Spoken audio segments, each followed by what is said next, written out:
Golden Doves, class 217. We're on page 129. We were dealing with the meaning of panim and ahor. Panim means face, ahor means back.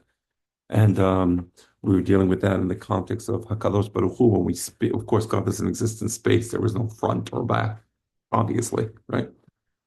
So what does the Torah mean by panim? What does the Torah mean by ahor? We were in the middle of page 29. If you look at footnote 46, there next to the footnote, unlike Western thought, in which face is associated with exteriority and is therefore visually exposed, in Hebrew, panim, face means interiority. That's very interesting. So when in Western thinking, which is a derivative, of course, of Greek civilization, Greek metaphysics. So for the Greeks, everything was a visual. The visual was the truth. So face is the outside, it's the exterior, because that's the truth, is the outside. Um, in Hebrew, bifnim means inside. So panim means the inner, the interiority, right? Because that's the truth. Fascinating. The face is perceived through the inner psychological expressions such as anger and sadness, right? So these are inner feelings. So it's true that maybe in the face, um, you see the expression of the inside, but the face is just the expression of what's on the inside, which is, let's say, anger or sadness or whatever particular emotion or whatever particular thoughts. It is dynamic and subject to constant change, of course, because, right, a person might be happy one moment and sad another moment. In order to perceive the face, one requires active interpretation rather than passive looking. So you can look passively at a triangle and you say, that's the most perfect triangle I've ever seen, right? You look at a face, what does it mean? How do I interpret it, right? Well, you need to interpret it. There has to be some sort of active interpretation of the face. Let me look at footnote 47. Footnote 47. See one moment. We're on page 129. Let's see. Footnote. Okay. So continuing in the main text. The face, back, panim. Achor, panim means face. Achor means back. Forming the totality of the individual is expressed in two radically different ways. Now, this is in Jewish thinking, right? So it's very interesting. So how is a face expressed in Jewish thinking? How is the achor, the back, expressed in Jewish thinking? The back reflects the temunah in the speculum.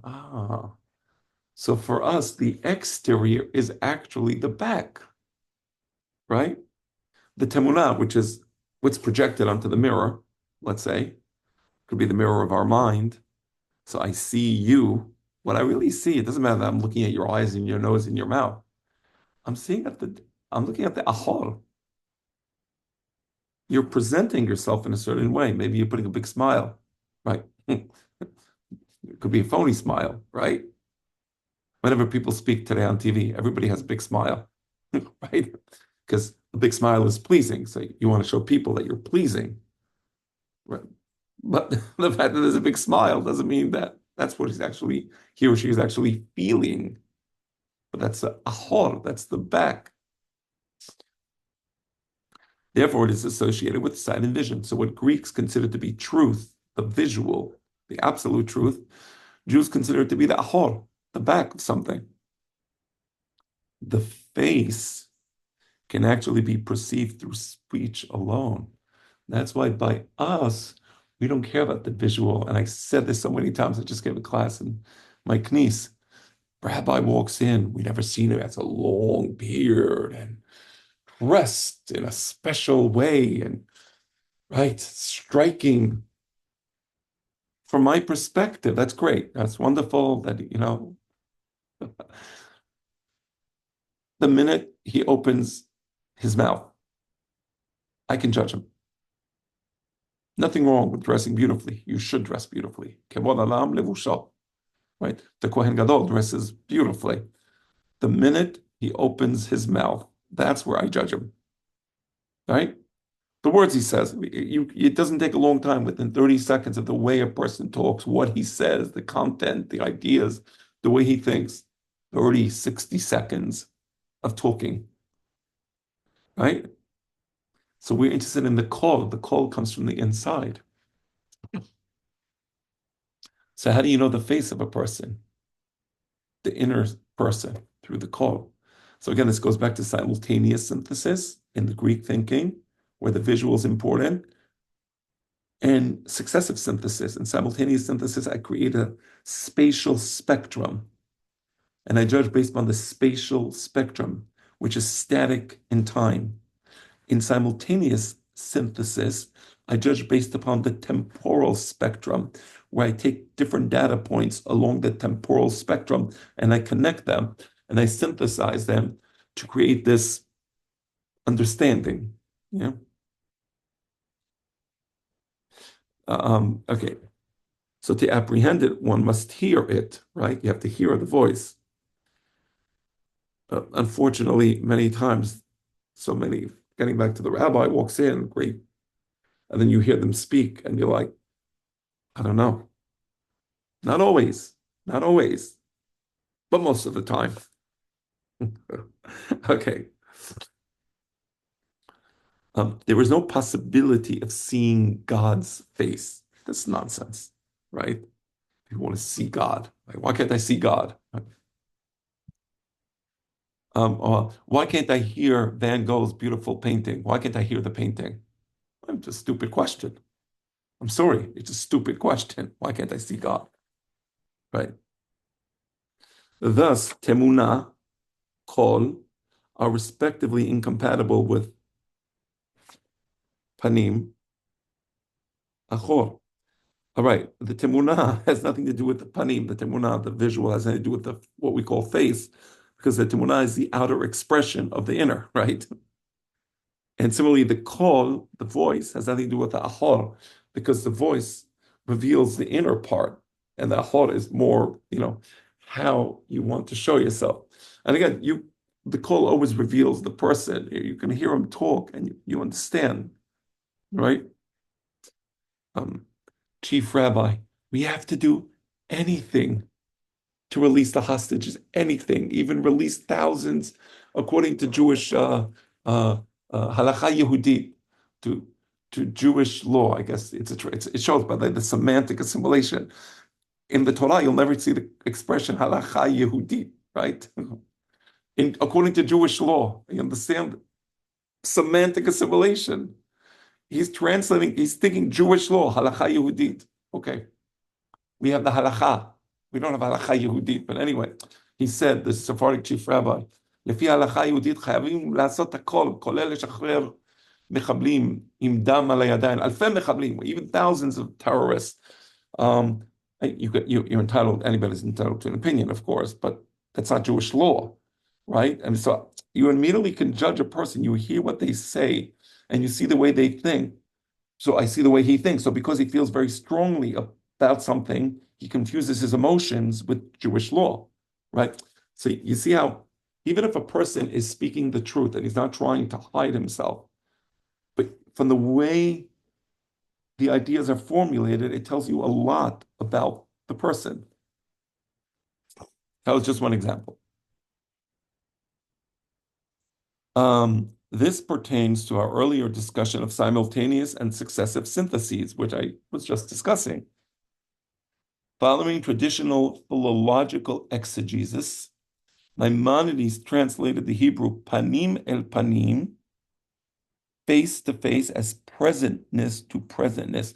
So when it says that God spoke to Moshe Rabbeinu, panim el panim, what does panim mean? Face to face. Presentness. I feel your presence.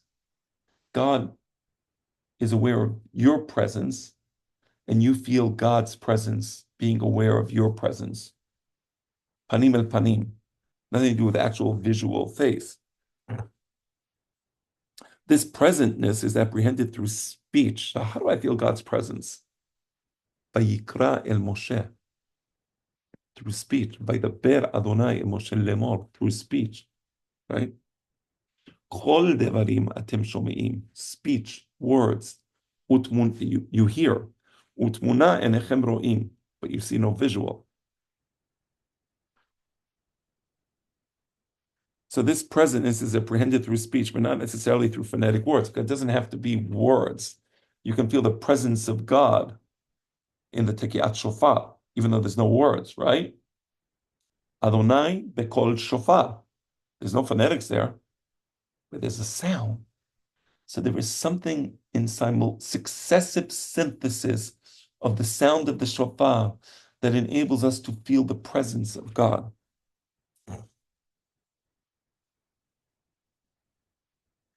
Reflecting the rabbinic tradition that the oraculum at Sinai was directly apprehended without the silver dots. Amazing, because it wasn't words. Kol gadol velo yasa, right? So there were no silver dots. Wow.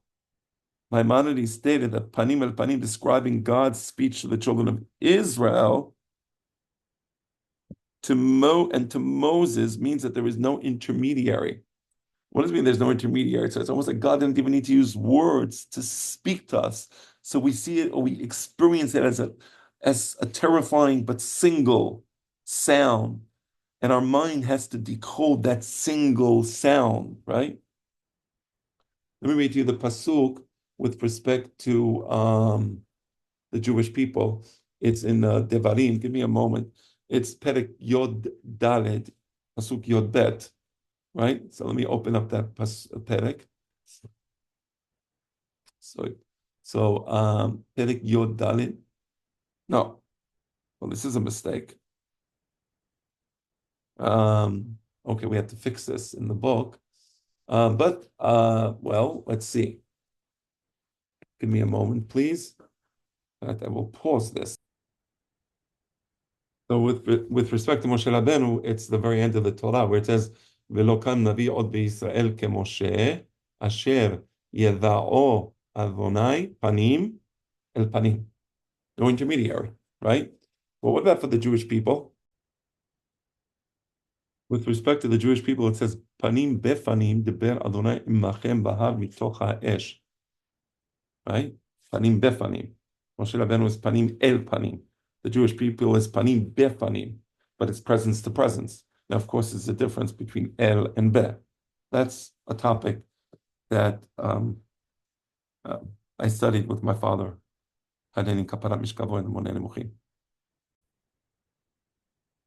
Right. So this means that there was no intermediary. Even words are an intermediary, right? Again, reflecting concern about the idea. Okay, we'll stop here.